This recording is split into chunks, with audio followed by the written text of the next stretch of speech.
எழும்பூர் ராஜரத்ன மைதானத்தில் நடைபெறும் சுற்றுச்சூழல் விழிப்புணர்வு நிகழ்ச்சியில் வீதி லீடர்ஸ் அமைப்பின் தலைவர் அண்ணாமலை உரையாற்றி வருகிறார். அந்த நேரலையை நாம் பார்த்துக் கொண்டிருக்கிறோம். மத்திய அமைச்சர் ஜல்சக்தி துறையினுடைய அமைச்சர் அவர்கள் குறித்த புள்ளி விவரம். தமிழகத்தில் இருக்கக்கூடிய 1,06,000 நீர் குளங்கள் நீரே இல்லைங்கய்யா, ஏரி குளத்தில் இல்ல. 50,197 நீர்நிலைகள் இன்னைக்கு பயன்பாட்டில் இல்ல, என்க்ரோச்மெண்ட்ல போயிருச்சு, வீடு கட்டி இருக்காங்க. அதையெல்லாம் நம்முடைய சொந்தங்கள் ஒரு இடத்துலையும் பட்டாவை பார்த்து, தாசில்தாரை பார்த்து, அரசு அதிகாரிகளை பார்த்து, சுதந்திர தினத்தன்றைக்கு தமிழ்நாட்டில் 12,525 இடத்துல கிராம சபை கூட்டத்தில் போய் உட்கார்ந்து பேசி அதையெல்லாம் அடிப்படை அரசியல் இருந்து செய்து கொண்டிருக்கின்றார். அருமை சொந்தங்களே, இத்தனை வேலையை நம்முடைய வீதி லீடர்ஸுடைய அமைப்பு ஒரு இடத்திலும் கூட செய்து கொண்டிருக்கின்றோம். இதையெல்லாம் நாம் பெருமையாக கர்வமாக நினைக்கணும். காரணம், நமக்கு பொறுப்பு கிடையாது, கவர்மெண்ட் பணம் கிடையாது, அரசு சம்பளம் கிடையாது, மக்களுடைய வரி பணத்தில் நாம வாழல. இங்க இருக்கக்கூடிய நாம் எல்லோருமே ஒரு பெரிய இலக்கோடு தமிழக மக்களுக்காக பணி செய்ய வேண்டும் என்கின்ற ஒற்றை கருத்துல சமுதாய இலக்கமாக நாம் வேலை செய்து கொண்டிருக்கின்றோம். அருமை சொந்தங்களை, நிறைய பேர் சொல்றாங்க அண்ணாமலை என்ன அரசியலே பேசுறது இல்ல அப்படின்னு. அவர் கொஞ்சம் அரசியல் பேசணும், அண்ணாமலை என்ன கொஞ்சம் அரசியல் பேசணும், பழைய மாதிரி பேசணும். ஐயா, இந்த உலகத்தில் அரசியல் பேசுறது தான் ரொம்ப எளிமையான ஒரு வேலைங்க ஐயா. விமான நிலையத்துக்கு வெளியே வந்தீங்கன்னா பத்திரிகை நண்பர்கள் இருப்பாங்க, ரயில்வே ஸ்டேஷனுக்கு வெளியே வந்தா பத்திரிகை நண்பர்கள் இருப்பாங்க. பத்திரிகை நண்பர்கள் அவங்களுடைய கடமையை செய்வதற்காக மைக்கை நீட்டுவாங்க. இன்னைக்கு அரசியல் எப்படி இருக்குன்னு நீங்க யோசிச்சு பாருங்க. எதிர்கட்சியா இருந்தா ஆளுங்கட்சி சரியில்லை, ஆளுங்கட்சியா இருந்தா எதிர்கட்சி சரியில்லை. இந்த அரசியலை பேசுவதற்கு எதற்கு அண்ணாமலை அங்க போகணுங்க ஐயா? நாம் இந்த அரசியலை செய்வோம், அடிப்படை மாற்றத்திற்கான அரசியலை செய்வோம். தமிழகத்தில் இப்பதான் இத்தனை ஆண்டு காலம் கழித்து மக்களுக்கு பிடிக்குதோ இல்லையோ ஒரு புரட்சி நடந்திருக்கு.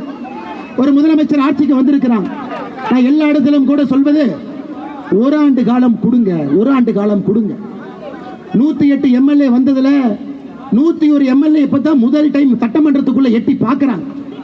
சட்டமன்றத்துக்குள்ள எட்டி பார்க்கிறாங்க, கை குழந்தையோடு வந்திருக்கின்றார். மொத்தம் 234 எம்எல்ஏ 154 பேர் முதல் முறையாக சட்டப்பேரவைக்குள்ள 2026 தேர்தலுக்கு பிறகு கால் எடுத்து வைத்திருக்கின்றார். அவர்களுக்கு நான் எல்லா இடத்திலும் சொல்வது, ஒரு வருஷம் கொடுப்போம், வேலையை செய்யட்டும். அவர்கள் வேலையை சரியாக செய்யவில்லை என்றால் முதல் குற்றச்சாட்டு வைப்பவர்கள் நாமத்தான் இருப்போம். அதில் எந்த மாற்று கருத்தும் இல்லை. ஆட்சிக்கு வந்து இன்னைக்கு 100 நாள் கூட ஆகல, செய்யட்டும், பார்ப்போம். சில விஷயங்கள் சரியா செய்யறாங்க, சில விஷயங்கள் தவறா செய்யறாங்க.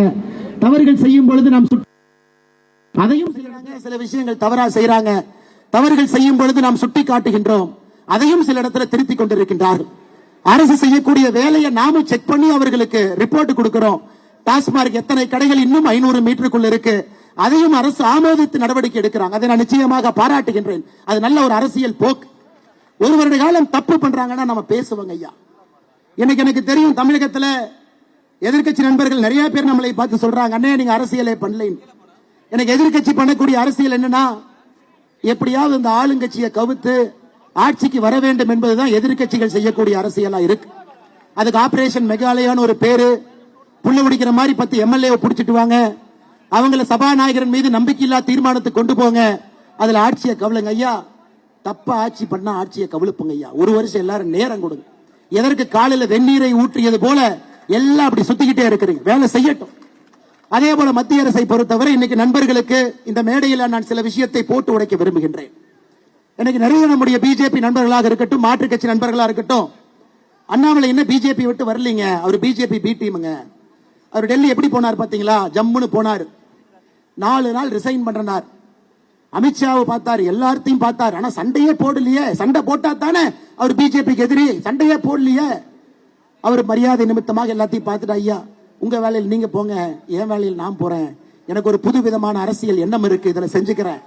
அதுவும் போய் தான் அமித்ஷா அண்ணாமலையோட காதில் ஏதோ சொல்லி தமிழ்நாட்டுக்கு அனுப்பிச்சிருக்காரு. அது அண்ணாமலை பக்காவாக தமிழ்நாட்டில் வந்து செய்வதற்காக பிஜேபி பிளீன்டீன். ஆமா, உண்மைதான். அமித்ஷா என் காதில் ஒரு விஷயத்தை சொன்னார், இத்தனை காலமாக சொல்லல, இந்த மேடையில சொல்றேன். அமித்ஷா அவர்கள் என்னைய டெல்லிக்கு வர சொன்னாரு, டெல்லியில பொறுப்பெடுக்க சொன்னார்.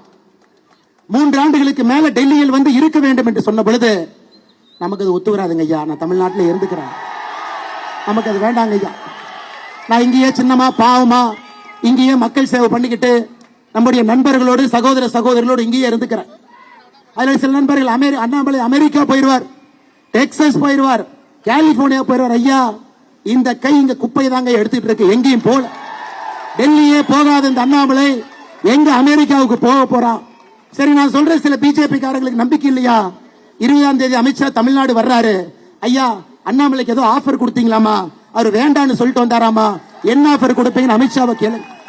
எப்பொழுதுமே அரசியலை பொறுத்தவரை ஒரு பிரின்சிபலோடு மட்டும்தான் நான் அரசியலை செய்திருக்கின்றேன். இங்கே பாரதிய ஜனதா கட்சியினுடைய மாநில தலைவராக இருந்த பொழுது தமிழ்நாட்டுக்கு எதிராக கர்நாடகாவில் மேகதாது அணை கட்டுகின்றார்கள் என்று தெரிந்து அங்கே ஆளுங்கட்சியாக இருந்த பாரதிய ஜனதா கட்சிக்கு எதிராக தமிழ்நாட்டில் பாரதிய ஜனதா கட்சி போராடியது நான் சுட்டிக்காட்ட விரும்புகின்றேன். எனக்கு தலைவர்கள் டெல்லியில் அழைத்தது நிஜம். எதுக்கு தம்பி ஒரு பிஜேபியில இருந்து இன்னொரு பிஜேபி மேல போராடுறீங்கன்னு கேட்டார். ஐயா, அந்த பிஜேபி கர்நாடகாக்கு இருக்கட்டும், இந்த பிஜேபி தமிழ்நாட்டுக்கு இருக்கட்டும். ஐயா, மேகதாத்து கட்டுறாங்க, அதை எதிர்த்து மட்டும்தான் போராடினோம். ஒரு கட்சியில் இருந்த பொழுதும் சரி, கட்சியில் இல்லாத பொழுதும் சரி, எப்பொழுதும் தமிழினத்திற்காக மட்டும்தான் நாங்கள் நின்றிருக்கின்றோம், நிற்போம். மாற்றத்திற்காக உங்களோடு எப்பொழுதும் இருப்போம் என்று இந்த மேடையிலே சொல்வது என்னுடைய கடமையா இருக்கு. நானும் பேச வேண்டாம்னு பாக்குறேங்க ஐயா, அதிகமா பேச வச்சிட வேண்டாம். 73 நாள் தான் ஆகுது, நிறைய விஷயங்கள் பேச வேண்டாம் என்று பார்க்கின்றேன். பொறுப்பாக நம்முடைய சமுதாய பணியை மட்டும் செய்வோம். இந்த வயசுல பேக் டோர்ல போய் பவர்ல உட்கார்ந்து அந்த பவர்னுடைய சுவையை அனுபவிப்பது மகா பாவம், மகா தவறு. நமக்கு இது வேண்டாம். மக்களோடு இருந்து நேர்மையாக பணி செய்து மக்களால் தேர்ந்தெடுக்கப்பட்டு தமிழகத்தில் ஒரு ஆட்சி மாற்றத்திற்காக வீதி லீடர்ஸ் அமைப்பு இருக்கும் என்கின்ற உத்தரவாதத்தையும் இந்த நேரத்தில் சொல்வது என்னுடைய கடமையாக நான் கருதுகின்றேன். இதெல்லாம் வெளியே சொல்ல வேண்டாம் தான் நினைச்சேங்க. ரூமுக்குள்ள பேசுற 4 வார்த்தை எப்பவுமே ரூமுக்குள்ள தான் இருக்கணும்னு நினைக்கிறாள், அது வெளியே சொல்லக்கூடாது என்று நினைக்கின்றேன். அதனால இப்பவாச்சு கொஞ்சமாச்சு உங்க வேலையை பார்த்துட்டு இந்த அட்ஜஸ்ட்மெண்ட் பாலிடிக்ஸ் எல்லாம் விட்டுட்டு மக்களுக்காக கீழே வந்து கொஞ்சமாச்சு பணி செய்யுங்க எதிர்க்கட்சி நண்பர்களே, அருமை சொந்தங்களே. அது மட்டுமில்ல, இன்றும் இன்னைக்கும் வீதிலீடு அமைப்பும் கர்நாடகாவில் மேகதாத்து அணையை கட்டுவதை நாம் எதிர்க்கின்றோம். இது அரசியலுக்காக கைத்தட்டலுக்காக நாம் சொல்வதல்லைங்க. ஐயா, பெங்களூர்ல குடிநீர் பிரச்சனை இருக்கா? இருக்கு. பெங்களூர்ல தமிழர்கள் இருக்கிறாங்களா? இருக்கிறாங்க ஐயா. 15 லட்சம் பேருக்கு மேல பெங்களூர்ல நம்முடைய தமிழ் சொந்தங்கள் இருக்கிறாங்க. பெங்களூர் சென்ட்ரல் தொகுதியில மட்டுமே பாராளுமன்ற தொகுதியில 7.5 லட்சம் தமிழ் சொந்தங்கள் அது ஒரு பாராளுமன்ற தொகுதியில் இருக்கிறாங்க. மண்டியால இருக்கிறாங்க, சிமோகால இருக்கிறாங்க, சிக்மங்களூர்ல இருக்கிறாங்க. தமிழ்நாட்டில் பிறந்தவங்க அங்கே இருக்கிறாங்க. ஆக்கப்பூர்வமாக சண்டை போட்டு பார்டருக்கு போய் பிரச்சனையை பண்ணி கேட்டு இழுத்து மூடி 2 பஸ் உடைச்சு வீதியில சமைப்பில் 2 பச்சை துண்டை போட்டுட்டு போய் நாம செஞ்சுட்டா தமிழ்நாட்டுக்காக இருக்கிறோம். அது நமக்கு வேண்டாங்க. மேகதாத்தை எதிர்க்கின்றோம் என்று சொன்னால் மத்திய அரசை நம்புகின்றோம். 2 மாநிலத்துக்கு பிரச்சனை வரும் பொழுது ஒரு அணை கட்ட வேண்டும் என்று ஒரு மாநிலம் முடிவு செய்யும் பொழுது அந்த லோப்பர் ரைபேரியன் ஸ்டேட்டாக கீழே தண்ணி வரக்கூடிய மாநிலங்கள் அதை எதிர்த்தால் அந்த அணையை கட்டுவதற்கு அந்த மாநிலத்திற்கு உரிமை இல்லை. ஆனா துரதிருஷ்டவசமாக 2021-22 கட்ட முடியாது என்று சொன்ன மத்திய அரசு என்னை கர்நாடகா கட்டுவதற்கு பிரச்சனை இல்லை என்று சொல்வது உண்மையாலுமே நம்முடைய நெஞ்சு வலிக்குதுங்க ஐயா. மோடி அவர்களை பொறுத்தவரை இன்னும் நான் நம்புகின்றேன், நேர்மையான ஒரு மனிதர், தவறு செய்யாத ஒரு மனிதர். அதனால 2 மாநிலத்துக்கு இடையே வரக்கூடிய பிரச்சனைகளை யோசிச்சு முதலமைச்சர்களை அமர வைத்து தீர்வு கொடுக்கணும். இன்னைக்கும் கர்நாடகாவில் நிறைய பேர் சொல்றாங்க, ஐயா நம்ம கிட்ட டிஜி ரிசர்வாயர் இருக்கு, திப்பன கொண்டகத்தா ரிசர்வாயர் இருக்குது, பெங்களூர்ல இருந்து 20 கிலோமீட்டர் 2.2 டிஎம்சி இருக்கு. அந்த தண்ணியை பெங்களூர் யூஸ் பண்ணா தண்ணி பிரச்சனையா வராதுங்க ஐயா. எதுக்கு மேகதாத்துல அணை கட்டணும்? மஞ்சனபல்லே டேம் இருக்குதுங்க ஐயா பெங்களூர் பக்கத்துல. மத்திய அரசு நிதி கொடுங்க, 500 கோடி கொடுங்க, 600 கோடி கொடுங்க, புதுப்பீங்க. ஏற்கனவே காவிரியில் வரக்கூடிய தண்ணியில எங்க தேங்குதோ இந்த 2 டேமையும் புதுப்பீங்க. பெங்களூர் மக்களுக்கும் அது வரப்பிரசாதமாக இருக்கட்டும். இதுதாங்க ஐயா நம்ம அரசியல். நாம இந்த பஸ்ஸை உடைக்கிறது, பச்சை தொண்டு போட்டு போய் பார்டரில் இழுத்து மூடுறது நமக்கு இது வேண்டாங்க ஐயா. நாம் இன்னைக்கு சொல்வதெல்லாம் அண்ணன் தம்பிகளாக சகோதர சகோதரிகளாக இருக்கும் பொழுது மத்திய அரசு தலையிட்டு நேர்மையான நாணயமான ஒரு தீர்வை கொடுங்க. பெங்களூரு மக்களுக்கும் தண்ணி பிரச்சனை உறுதி செய்து கொடுங்க.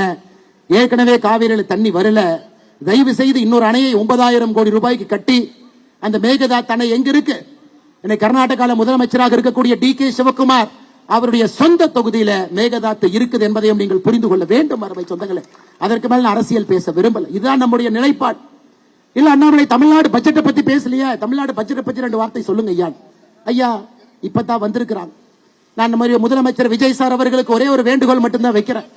ஐயா இந்த பட்ஜெட்டை பார்த்தோம், ஒரு 15,000 கோடி சேவ் பண்றீங்க, செலவினங்களை குறைக்க பாக்குறீங்க, 15,000 கோடி பிடிச்சு நிறுத்த பாக்குறீங்க. ஒரே ஒரு வேண்டுகோள் வைக்கிறேங்க ஐயா, நீங்கள் மிச்சம் பிடிக்கக்கூடிய 15,000 கோடியில முதல் 5,000 கோடி கிராமப்புறத்தில் இருக்கக்கூடிய நீர்நிலைகளை மேம்படுத்துவதற்காக அந்த 5,000 கோடி கொடுங்க. 5 வருஷம் 5,000 கோடி கொடுங்க. 5 வருஷத்துல அது 25,000 கோடி. பெரிய மாற்றம் நடக்கும். கர்நாடகாவில் சித்தராமையா அவர்கள் செஞ்சாங்க. அதனாலதான் ஒரு கிராமத்துக்கு போனாலும் லிப்ட் இரிகேஷன் ஸ்கீம், உபரி தண்ணீரை லிப்ட் பண்ணி கிராமத்துக்கு கொண்டு போய் கொடுத்துறாங்க. எல்லோரும் அமைதியாக நல்லா இருக்கிறாங்க. ஒரு 5,000 கோடி ஒதுக்குங்க ஐயா. நீங்கள் சேமிக்கக்கூடிய 15,000 கோடியில 2வது 5,000 கோடி அரசு பள்ளிகளுடைய தரத்தை உயர்த்துவதற்காக அரசு பள்ளிகளுக்கு கொடுங்க.